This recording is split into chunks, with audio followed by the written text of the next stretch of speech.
और last class का discussion किया था कि when can we conserve momentum,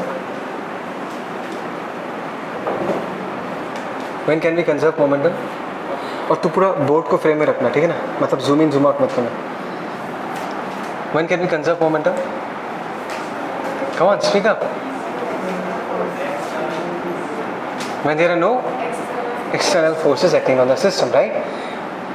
और हमने ये भी सीखा कि अगर सिस्टम में इंटरनल फोर्सेस है they will always cancel out, right, they will always cancel out. बात समझ में आया? तो कोलिशंस का जो पूरा डिस्कशन होगा it is based on this concept only.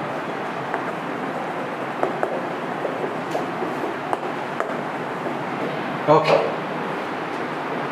Collisions में एक से ज़्यादा बॉडीज चाहिए, करेक्ट। अकेला तो कोलिशन हो नहीं पाएगा। ओके, सो लेट अस से कि एक ऑब्जेक्ट है, इसका मास m1 है, this is ground, and let us say this is m2, this is traveling, let us say with the velocity of u1, and let us say this is traveling with the velocity of u2, right। और अभी अगर मैं ये condition देता हूँ here u1 is more than u2, इसका मतलब क्या है? पीछे वाले का स्पीड ज़्यादा है, आगे वाले का स्पीड क्या है? कम है, correct. So what will happen after some time, एक वक्त आएगा कि पीछे वाला बॉडी जाके आगे वाले के साथ जाके टकराए। टकराना मतलब collision, right. So in this case अभी अगर मैं तुमको पूछूं what is the velocity of approach, ये टर्म सुना, वेलोसिटी ऑफ अप्रोच, बोलो what is the velocity of approach in this case. पढ़ना चाहिए, काइनेमेटिक्स में आता है। 1D 2D पढ़ा है ना, रिलेटिव मोशन पढ़ा है ना, हाँ वहीं पर ही था। ओके चल, रिलेटिव मोशन तो आता है ना, राइट। सो m2 को m1 कितने स्पीड से आता हुआ दिखेगा? If m2 is the observer, अगर m2 देख रहा है तो m1 कितने स्पीड से आता हुआ दिखेगा उसको?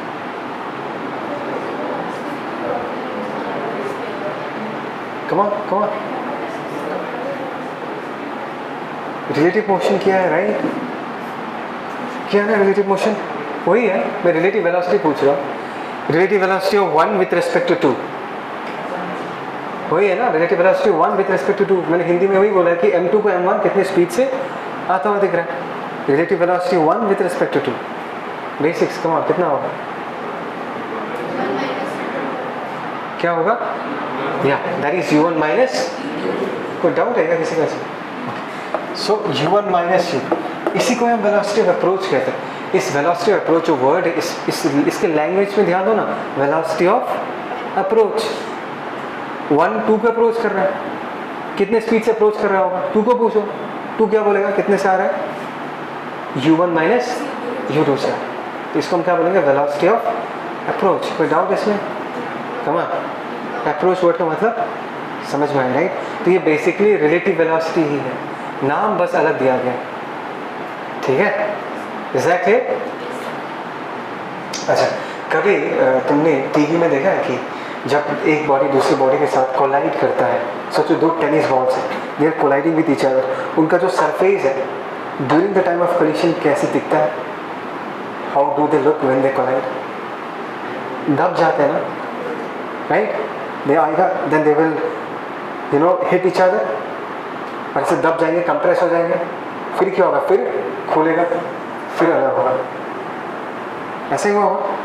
इमेजिन हुआ, टीवी में दिखाता है ना, बॉल आ रहा है, रैकेट में हिट करता है, बॉल जाके रैकेट के साथ जब हिट करता है बॉल पूरा चपटा हो जाता है, फिर खुलता है, फिर रिटर्न जाता है। देखा कभी स्लो मोशन में? ठीक है। So what will happen, so this is before collision, right. So during collision picture कैसा होगा? ध्यान से, if I talk about during collision, ध्यान से देखो, m1 अगर m2 के साथ जाके टकराएगा, so what is going to happen is that m1 m2 पे धक्का देगा, m1 will hit m2, and by Newton's third law m2 will also hit back m1, right? Their action reaction pairs, right? So what will happen now? देखो ध्यान से, ये m1 है, as because ये surface के साथ जाके टकराता है. This are the two surfaces, this are the two surfaces which will come in contact with each other. मैंने दोनों में गैप दिखाया ताकि मैं तुमको ये दिखा पाऊँ कि बीच में क्या चल रहा है. एक्चुअली ये वाला सरफेस एंड ये वाला सरफेस जो है they are in contact with each other. ये वाला सरफेस भी बिगड़ गया, ये वाला सरफेस भी बिगड़ गया because they have hit each other. तो m1, try to understand, m1 जाके अगर m2 को धक्का देगा, धक्का देने का मतलब force is either a push और अ पुल, राइट. तो m1 ने m2 को पुश किया, दिस इज f.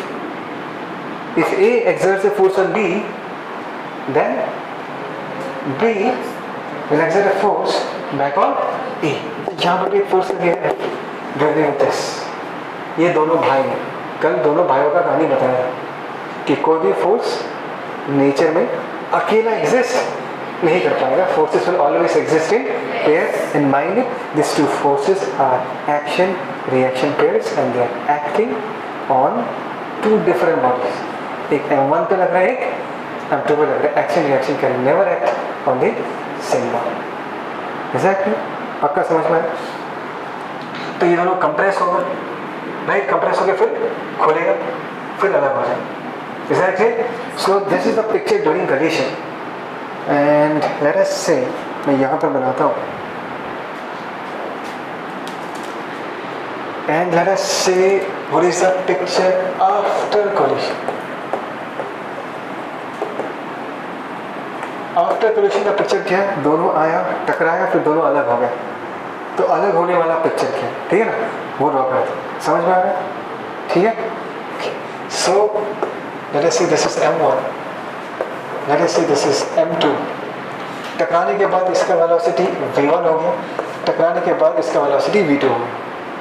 एग्जैक्टली. एक बात को समझो, you need to understand something. जिस तरह वेलोसिटी है उसी तरह अगर धक्का लगता है तो वो वेलोसिटी इंक्रीज हो जाएगी, राइट. कोई भाग रहा है, जिस तरह भाग रहा है उसी तरह धक्का दे दो तो उसका वेलोसिटी क्या हो जाएगी? इंक्रीज हो जाएगी. कोई भाग रहा है, उसका कॉलर पकड़ के अगर मैं पीछे खींच लूँ तो फोर्स ऑपोजिट डायरेक्शन में लगा है, इस वेलोसिटी विल डिक्रीज, राइट. अच्छा, बढ़िया. m2 का वेलोसिटी किधर था? राइट की तरफ. Come on. m2 का वेलोसिटी इनिशियली किस तरफ था? राइट की तरफ. उस पर फोर्स किधर लगा? राइट की तरफ. So after collision what will happen with the velocity? It will increase. मतलब v2 u2 से ज़्यादा होगा. कम ऑन यार. u2 जिस तरफ था उसी तरफ फोर्स लगा, तो u2 का वैल्यू क्या हो जाएगा? बढ़ जाएगा. जिस तरह भाग रहा था उसी तरह धक्का दे देंगे, तो obviously v2 will be more than u2. But what will happen in case of m1? m1 तो आगे भाग रहा था और फोर्स लगा पीछे की तरफ. So what will happen to its velocity? It will decrease. That means पहले अगर u1 था, अभी अगर v1 है तो v1 will be less than what? Feel आया मैंने क्या कहा? So this is the picture before collision, this is the picture during collision, and this is the picture after collision. Exactly. इस सिनेरियो में m2 जो है वो m1 से दूर भाग रहा है. समझ में आया? ये जाके इसको हिट किया, फिर दोनों अलग हो रहे हैं, राइट. m1 को क्या दिखेगा? m1 को दिखेगा कि m2 से दूर जा रहा है. इसके पहले m2 को क्या दिख रहा था कि m1 आ रहा है मेरे को धक्का मारने. उसके बाद क्या होगा? m1 m2 को धक्का दे दिया. उसके बाद क्या होगा? m2 धक्का आके आगे भागना चालू करेगा. ऐसा क्लियर? तो यहाँ पर इन दोनों के बीच का डिस्टेंस टाइम के साथ डिक्रीज हो रहा होगा, इसलिए हमने अप्रोच बोला. यहाँ पर हम क्या बोल रहे हैं? m2 जो है वो m1 से दूर जा रहा है. उनके बीच का जो सेपरेशन है वो टाइम के साथ क्या हो रहा है? इंक्रीज हो रहा है. तो यहाँ पर अप्रोच हो रहा है, यहाँ पर क्या हो रहा है? सेपरेशन हो रहा है. तो यहाँ पर मैं कौन से वेलोसिटी के बारे में पूछूंगा? Velocity of separation. बात समझ में आया, राइट. और इस केस में मैं किसको पूछूंगा? मैं m1 को पूछूंगा. m1 बोलो. m2 तो दुखी है ना, वो तुमसे भाग रहा है. तो कितने वेलोसिटी से वो तुमसे भाग रहा है? वो क्या बोलेगा? That means relative velocity of m2 with respect to m1. With respect to का मतलब क्या है? m1 को m2 कितने वेलोसिटी से दूर जाता हुआ दिख रहा है. What is the value? हाँ, yes, exactly. That is v2 minus v1. Velocity of 2 with respect to 1, v2 minus v1। तो ये हो गया सेपरेशन वाला वेलोसिटी। इस वेलोसिटी से m2 m1 से दूर जा रहा है और इस वेलोसिटी से m1 m2 के पास है। दोनों रिलेटिव वेलोसिटीज, ये भी रिलेटिव है वो भी रिलेटिव है। वो पास आने का रिलेटिव वेलोसिटी है और ये दूर जाने का रिलेटिव वेलोसिटी। बोलो समझ में आया नहीं है आपका? Now my first question to all of you is that क्या m1 का मोमेंटम चेंज हुआ? क्या m1 का मोमेंटम चेंज हुआ? Momentum is mass into velocity. Mass तो चेंज नहीं हुआ, पहले भी m1 था, कोलिशन के बाद भी क्या है? m1 ही है।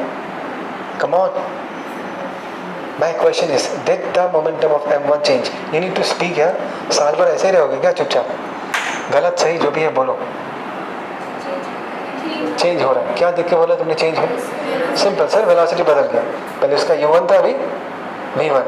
वेलोसिटी बदला, मोमेंटम बदला। करेक्ट।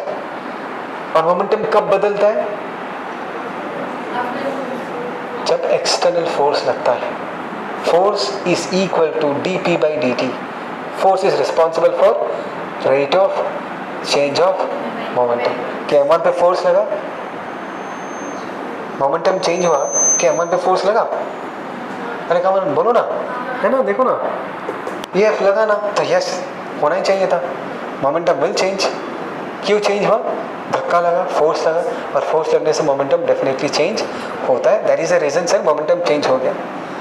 तो अगर ये है तो m2 का भी मोमेंटम चेंज हुआ होगा, बिकॉज m2 में भी धक्का लगा, n2 में भी फोर्स लगा। बिकॉज अगर फोर्स लगता है तभी जाके मोमेंटम चेंज होता है। तो देखो इनिशियली उसका वेलोसिटी कितना था? u2 था, फाइनली उसका वेलोसिटी कितना है? v2 है। तो yes the momentum has changed. Is that clear? और हमने तो यही सीखा, न्यूटन ने तो यही बोला सेकंड लॉ में, F equal to dp by dt। Whenever there is an external force the momentum will definitely change. Correct? So what is the conclusion? Yes sir, m1 का मोमेंटम चेंज हुआ है, m2 का momentum change हुआ है। तो देखो ये दोनों केसेस में एक बार मैंने m1 के बारे में डिस्कस किया, सेकेंड टाइम मैंने m2 के बारे में डिस्कस किया। तो पहले केस में m1 हमारा सिस्टम था, कल पढ़ाया था सिस्टम, और सेकेंड केस में m2 हमारा सिस्टम। Is that clear? अभी मैं अपना सिस्टम चेंज कर दूंगा, राइट? और मैं ये कह रहा हूँ, if I take m1 and m2 together in the system, क्या बोला मैंने? अभी सिस्टम में कौन कौन है? m1 and m2 together, will the momentum of the system change? Come on, will the momentum of the system. तो मतलब कैसे चेंज होगा सर? देखो सर, अगर आप इसको सिस्टम मानोगे तो एक्सटर्नल फोर्स कहाँ है? There is no external force. ये तो एक्सटर्नल नहीं है, इसका दूसरा भाई है यहाँ पर system. So this two forces are what? Internal, and they are present in the same system, so they will cancel out each other, which means अगर मैं m1 m2 का कंबाइंड मोमेंटम चेक करूँ, मोमेंटम चेंज नहीं हो। कैसे? ध्यान से देखो। अभी अगर मैं तुमको पूछूं what is the initial momentum of the system, system में कौन कौन है? m1 and m2। तो हमने जो सिस्टम लिया है, it comprises of m1 and m2। This is the system. Is that clear? समझ में मैंने क्या कहा? This is the system. And अगर मैं इनिशियल मोमेंटम कहूँ, याद रखना momentum is a vector quantity. You need to put the values along with sign. अरे कुछ तो बोलो, वेक्टर करके साइन लगाते हो ना? लगाते हो ना? वेलोसिटी u1 u2 की तरह राइट की तरफ, इसका साइन क्या होगा? पॉजिटिव। यहाँ पर लोचा नहीं, ये तो सिंपल है, सब राइट की तरफ है। आगे जाके जब प्रॉब्लम करोगे, कोई वेलोसिटी लेफ्ट की तरफ है तो माइनस लिखना है उसका। करेक्ट? प्लस एक्स की तरफ जो वेक्टर होता है वो पॉजिटिव, नेगेटिव एक्स एक्सिस की तरफ जो वेक्टर होता है वो नेगेटिव। ऊपर पॉजिटिव, नीचे नेगेटिव। याद रखना this is A vector relation. Correct? तो चलो ठीक है, मैं एक्सप्रेशन के साथ लिखता हूँ, m1 u1 vector plus m2 u2 vector, right? ऐसे बिकॉज सबका साइन पॉजिटिव है तो मैं डायरेक्टली ऐसा लिखता हूँ, m1 u1 plus m2 u2। So this is the initial momentum of the system. So what is the final momentum of the system? P suffix f, f मतलब final, final मतलब after collision. बात को समझो, come on. Final मतलब response after collision, right? So after collision क्या होगा, ध्यान से m1 v1 plus m2 v2. So this is the final momentum of the system. देखो ध्यान दो, तुमने किसका मोमेंटम लिखा? तुमने दोनों का लिखा, m1 का भी लिखा है, m2 का भी लिखा है. Is that clear? और दोनों के लिए if I take both m1 and m2 together, if I take both m1 and m2 together, there is no external force, which means momentum will always be constant, which means Ti will be equal to Pf. पहले जितना था बाद में भी उतना ही रहे, बदलेगा नहीं, as there is no external force. Yes.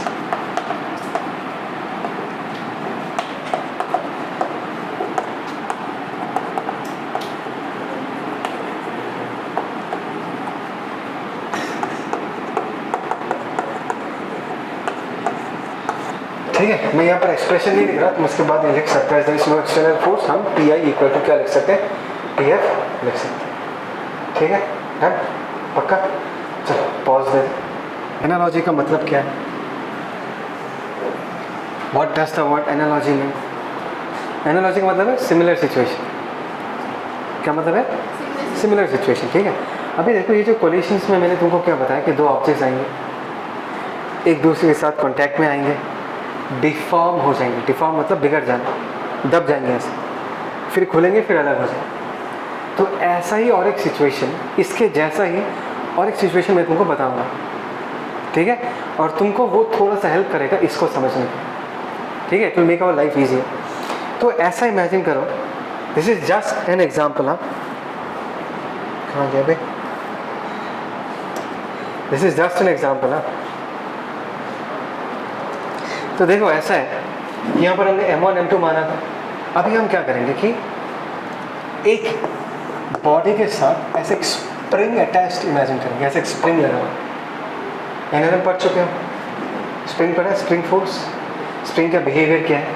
Spring हमेशा अपने लेंथ के चेंज को अपोज करता है. स्प्रिंग का खुद का एक नेचुरल लेंथ होता है, जब वो सबसे ज़्यादा खुश होता है, नेचुरल लेंथ. अगर उसको दबा दो वो गुस्सा हो जाता है, खींच दो तब भी वो गुस्सा होता है. कैसे? अगर तुम उसको दबा के रखना चाहोगे तो तुम्हारे हाथ में क्या फील होगा? Spring is trying to push your hands away, it is trying to go back to its natural length. Correct? अगर तुमने स्प्रिंग को पकड़ के ऐसे खींच दिया तो तुम्हारे हाथ को क्या फील होगा? Your hands are being pulled.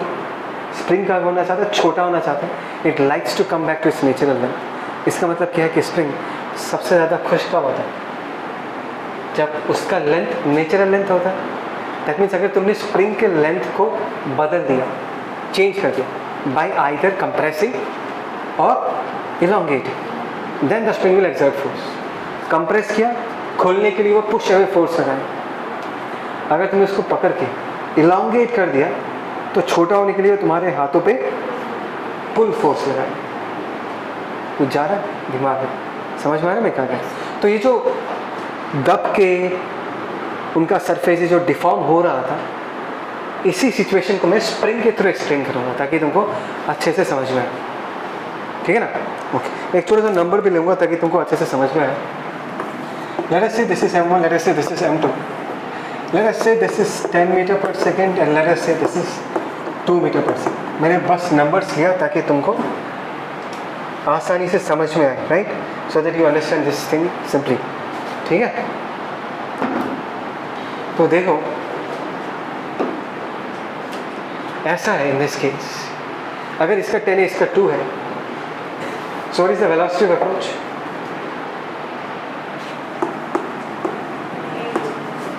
Come on यार, 8 मीटर पर सेकेंड. मैंने m2 को पूछा, m2 m1 तुम्हारे पास कितने स्पीड से जा रहा है? बोलेगा सर मेरे तरफ 8 मीटर पर सेकेंड से आ रहा है, यही तो बोलेगा. अरे पता ही नहीं बताएंगे. That is the velocity of approach. Is that clear? उसके बाद ध्यान देना, try to understand. This is m1, ये जस्ट m2 के कांटेक्ट में आया है, just in contact.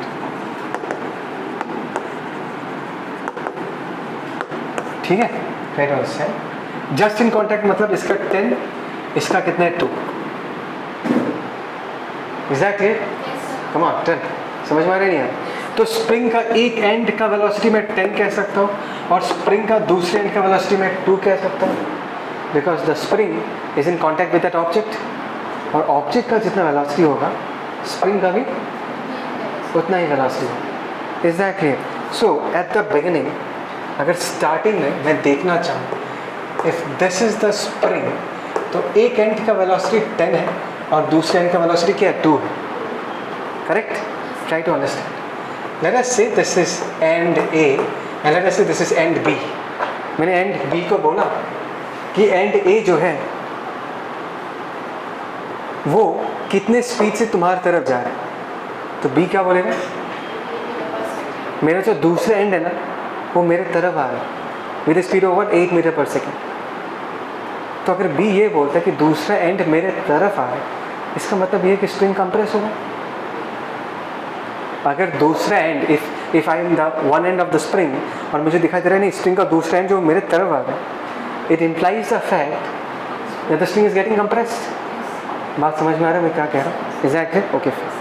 No, if the spring starts getting compressed, try to understand. जैसे कि एक्चुअली में क्या हो रहा था, दो सर्फेसेस आके कांटेक्ट में आते थे, फिर एक दूसरे को दबा देते थे। यहाँ पर दोनों का सरफेस नहीं दबेगा, यहाँ पर कौन दबेगा?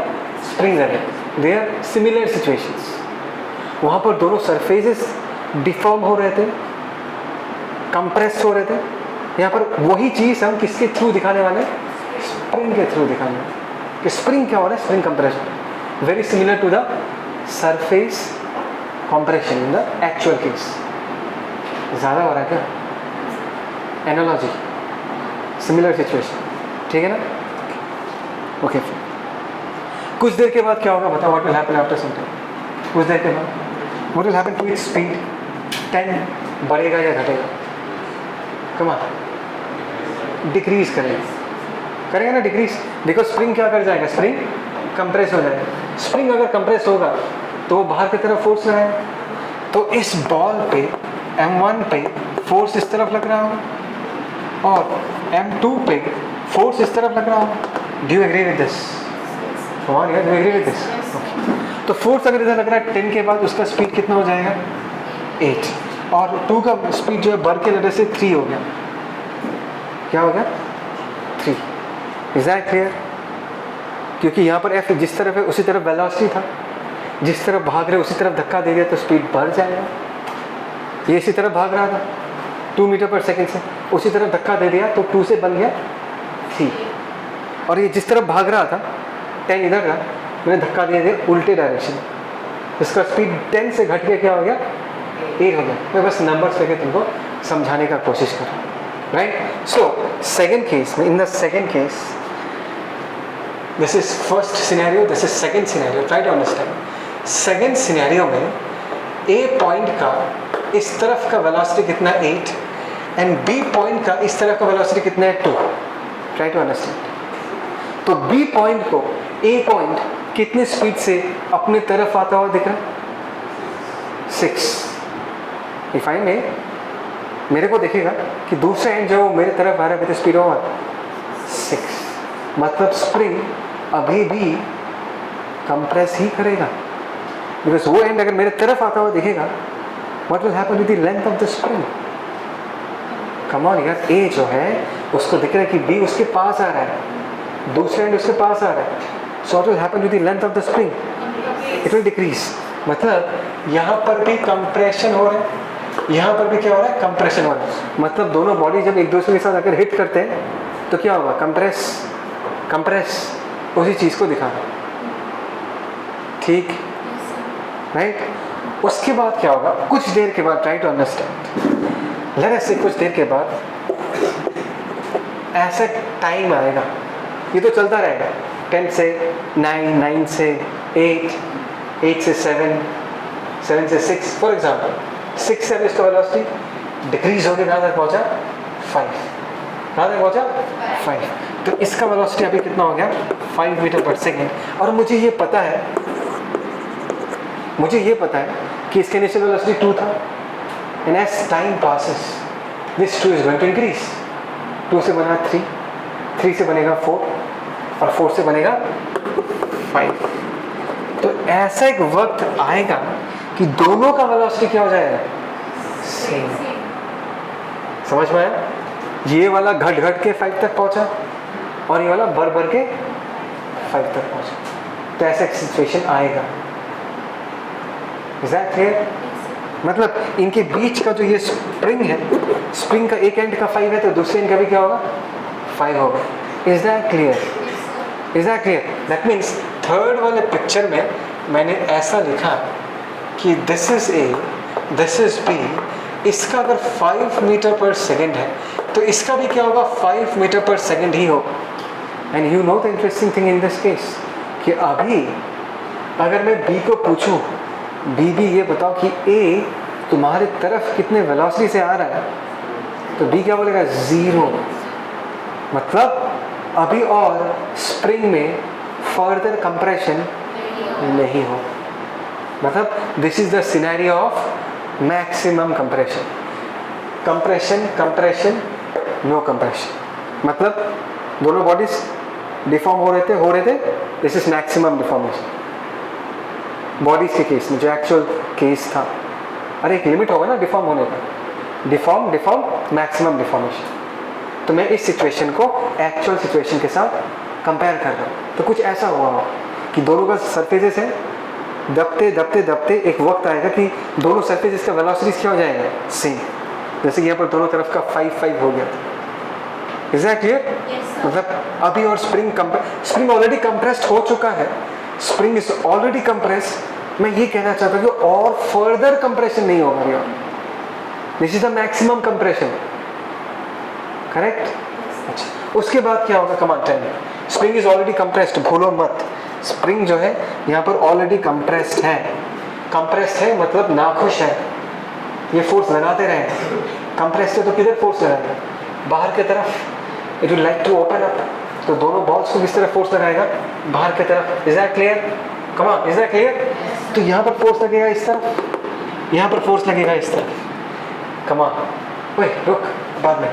इसके बाद का पिक्चर क्या होगा, कम ऑन टेल मी। बहुत इंटरेस्टिंग है, बहुत लोगों को ये सब चीज़ें पता नहीं होती। इसके बाद का पिक्चर क्या होगा, just tell me the velocity. ये अगर 5 है तो उसको क्या लिखूंगा मैं, just give me a number. और डिक्रीज करेगा भाई, 5 तो इधर है, 4 तो इधर है, तो 5 से और डिक्रीज हो गया, करेक्ट? जैसे मैं 3 लेता हूँ, ये 3 हो गया, लेकिन व्हाट अबाउट दिस, 4 इस तरफ है, 7, तो ये बन गया 7। तो इनके बीच का जो एक इनविजिबल स्प्रिंग है, स्प्रिंग एग्जिस्ट नहीं करता, मैं बस तुमको for the sake of simplicity एक स्प्रिंग डाल के समझा रहा हूँ। उन दोनों सरफेसेस के बीच जो दबाव होता है वही मैं स्प्रिंग के फॉर्म में रिप्रेजेंट कर रहा हूँ। Is that clear? Now try to understand.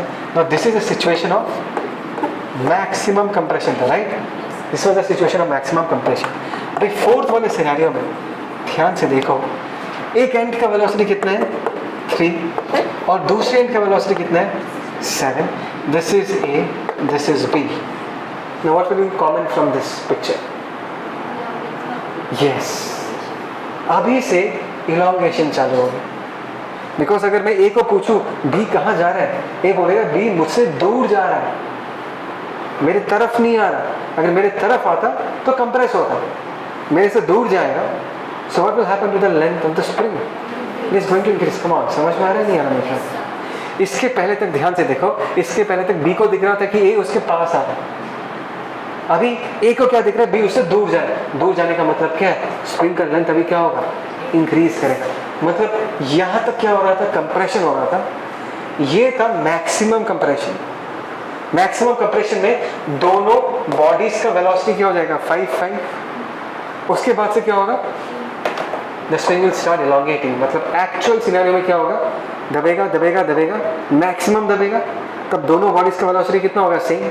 उसके बाद से क्या होगा, the bodies will start reforming. जो दब गया था वो खुलना चालू करेगा। फिर ये जो खुलना चालू करेगा बॉडी का सरफेस, उसी बॉडी के सरफेस के खुलने को हमने स्प्रिंग से रिप्लेस किया। जैसे स्प्रिंग खुलेगा, उन बॉडीज का सरफेस भी क्या करेगा, खुलना चालू। समझ में आया? तो ध्यान से सुनो, यहाँ से लेके यहाँ तक डिफॉर्मेशन बोलेंगे हम इसको, क्योंकि दब रहे थे दब रहे थे दब रहे थे दब रहे थे। इसके बाद से क्या होगा?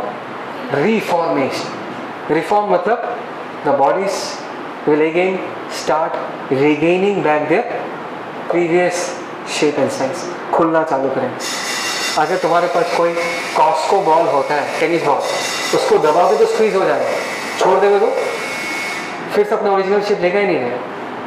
तो वही केस है, यहाँ से लेके यहाँ तक वो कॉस्को बॉल दब रहा था, उसके बाद से क्या होगा? कॉस्को बॉल रिफॉर्म हो। बात समझ में आया? तो ये जो है ट्राई टू अंडरस्टैंड, यहाँ से लेके यहाँ तक, this was the deformation process. उसके बाद से फॉर एग्जांपल यहाँ से लेके यहाँ तक,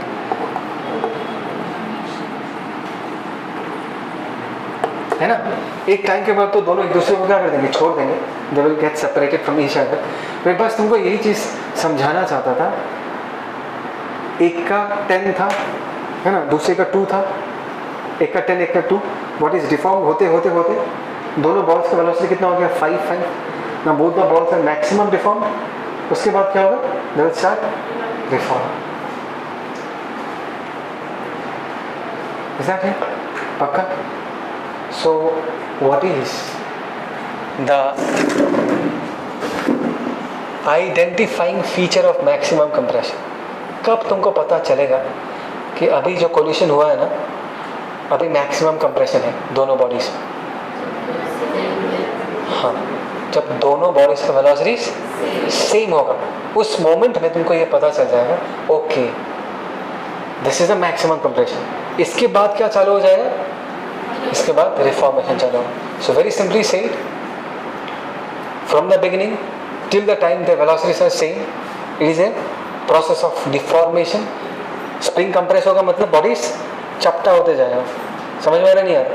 उसके बाद स्प्रिंग खुल रहा है मतलब बॉडीज भी खुल रहे हैं, इसका मतलब है they are reforming. It will be a process of reformation, right?